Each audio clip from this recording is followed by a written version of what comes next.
জুমার দিন 4টি সময় দোয়া করলে দোয়া কবুল হয়। আমরা অনেকেই আছি দোয়া করছি কিন্তু দোয়া কবুল হচ্ছে না। এই জুমার দিন যদি আপনি দোয়া করতে পারেন, আল্লাহ তাআলা অবশ্যই আপনার দোয়াগুলো অ্যাকসেপ্ট করবেন, কবুল করে নেবেন। জুমার দিন হচ্ছে leader of the all days, যতগুলো দিন আছে সপ্তাহের ভিতরে সর্বশ্রেষ্ঠ দিন হচ্ছে জুমার দিন।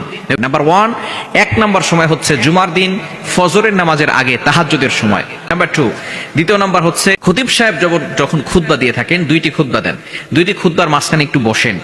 এই যখন খতিব সাহেব বসেন ওই সময় আপনি আল্লাহর কাছে দোয়া করবেন। নাম্বার 3 নাম্বার সময় হচ্ছে জুমার নামাজের পরের সময়টা, খুবই গুরুত্বপূর্ণ সময়।